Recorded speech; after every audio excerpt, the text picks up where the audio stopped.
back, I was down with a really high fever. And you know those days where everything feels slow, boring, and you just don't want to get out of your bed. So did I. So I asked my mom to bring me some medicines, and she did. I took some, and obviously, I was just going to sleep. But right before that moment, out of boredom, I guess, I just turned the strip around. And there it was, a list full of ingredients with really complex names, and to be precise, really complex composition. And it got me thinking that if the medicine itself is so complex, how complex would be the one who created it? Not talking about only one person, but human in general. We create, we imagine, and that's what we are. And so we can say that humans are the most scientifically complex living beings. Now, a question pops right at that moment. What makes us like that? The answer would be the brain we exhibit. Brain booms with idea every single second. Well, it might not be second, maybe minutes or hours or even days. Nevertheless, the point is that our brain never call it a day for ideas. So, hey everyone, and I think I just felt 70 new brain cells get activated the moment I step onto this stage. So, if I say something smart today, you all know whom to thank. But, honestly, I'm not here to sound wise or profound. Rather, I'm here to share you a small insight that sometimes looking at the problem the way around, you can find a better answer to it. Now, a question arises, is that so easy? Well, it's too easy to hear, but is that so easy to execute? The answer would be absolute no. Because new achievements are never meant to be easy. They are full of hardship, failures, and even people commenting that I've told you so. It's just a waste of time. You should stop your so-called critical thinking. But right before that moment, I asked them, why should I stop my so-called critical thinking? Why can't I explore something new, something innovative, something that truly challenges the usuals?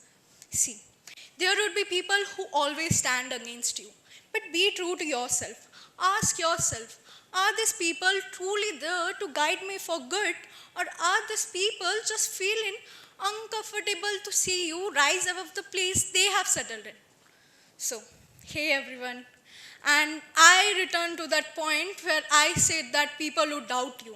And they will. And just think, if that doctorate would have acknowledged the judgment of the other people, have we ever created this wonder? No, right? But what can be more disheartening than this rejection is when you turn your back on yourself. Why always to blame this society when you could be a possible threat to your own ideas? Like recently, when I got this great news that I could speak on this platform, I was in absolute cloud nine. My head started booming with ideas, and at that instance, I took my phone, opened YouTube, and scrolled through some great talks.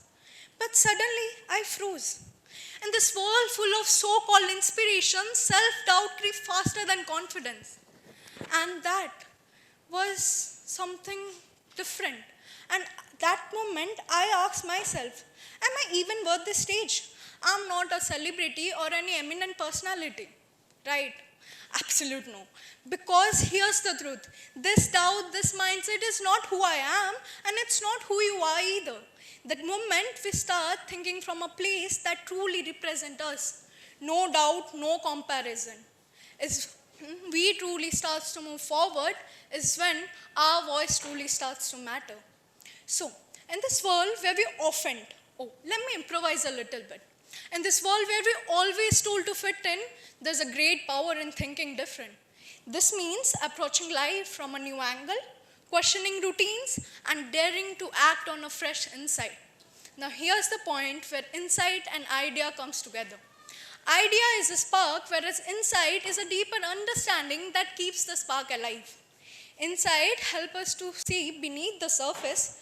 Let us connect our idea with emotion, meaning, and real experience. And this is how a powerful impact is created. Now, believe me or not, many of us have this thinking that impact must have to be too massive to be meaningful. But the truth is, even smallest to smallest ripple matter. Like, let me share you a story. The previous year, I opted for science. Career-wise, it would be the best choice. But personal life, I don't think so. Because as soon as I opted for science, the academic pressure got a toll on me. I didn't know how to manage it at all. The syllabus was something totally new, and the weightage of it, I just came under it pressure. And I just started losing in each and everything. I just wanted to be alone, and I didn't even realize how much I was changing. But my friends did. And the powerful part, they didn't brush it off, or they didn't wait for me to come and explain it to them. They just stayed. The small messages I've received like, hi, good morning, how are you? Have you eaten something? This was nothing big, nothing loud. But this were the quiet reminders that we are here. You are not alone. The time I was silently suffering, they were there. And this didn't change the whole world, but this indeed changed my world. And this is how a small idea backed by an insight can leap the farthest. So, now, as I'm talking about ideas so much, let me clear the concept of idea regarding this talk. When I'm talking about idea, I don't mean any flashy invention or any revolutionary innovation. I'm not here to glorify some billion-dollar breakthroughs. Rather, I'm here to highlight the often quiet and overlooked ideas which are rooted with awareness, empathy, and real understanding. Like daring to speak when silence feels better, or to take a moment to truly listen to someone's voice whose voice is being drowned out. This won't create any headlines, but this will indeed create a difference. Difference in hearts, difference in perspective, difference in mindsets.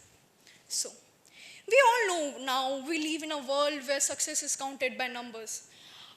Like followers, how power you have, how much money you have. But what about insightful actions? What if I tell you that the most insightful actions are the one which can quietly change even 2 to 3 people's life? Like, take an example of an old man leaving unanimous messages of hope by the public areas. Handful of people may only notice it, but the people who did would carry it with them for days or even months. Because this small note had understand him, make them motivated, which other people don't. So, this is how we can say that insight doesn't have to be always loud or grand. It has to be true. If your thought, your action, your way of doing something helps some people, either be 2 or 3 or many, it's truly valuable. So at last, I want to conclude that let's not chase scale. Let's chase meaning. Let's dare to think different. Because sometimes even smallest to smallest insight, when shared with your heart, can leave a very big impact. Thank you.